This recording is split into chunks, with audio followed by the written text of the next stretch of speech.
Ang intense ng mga kaganapan ngayon sa abot kamay na pangarap sapagkat manginginig sa takot si Zoe dahil sa mabubuking na nila Doc Robert at Giselle ang sikreto niya. Dito nga ay magtatagumpay sila Doc Robert at Giselle na mahanap ang ebidensya na sapatos at eto nga ay makikita nila sa kwarto ni Zoe. Samantala ay tuluyan na ngang nakalusot ang mag-inang Zoe at Moira sa fingerprints dahil nga sa magtutugma ito kay Don Pepe imbis na kay Zoe. Sa kabilang banda naman ay susugudin nila Doc Robert at Giselle ang bahay ng bruhang si Moira, subalit sa kasamaang palad ay hindi nila makikita ang sapatos na hinahanap nila.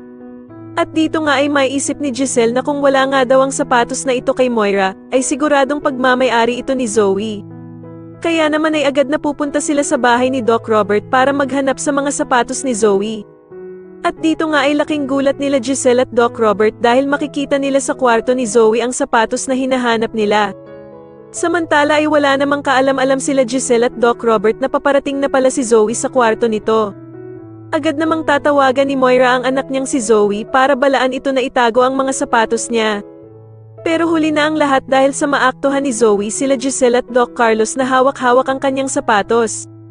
Kaya naman ay galit na galit si Doc Robert nang malaman niyang matagal na pala silang niloloko ni Zoe. Sa tingin niyo dito na nga kaya tuluyang makulong ang mag-inang bruha na sila Zoe at Moira, matapos silang mabuking ni Doc Robert at Giselle, mas lalo na nga talagang nagiging exciting ang mga susunod na kaganapan kaya naman ay mas lalo pa nating abangan ang mas lalong gumigandang abot kamay na pangarap. Maraming salamat po sa inyong panonood at sana po ay ma-subscribe niyo ako. Maraming salamat po.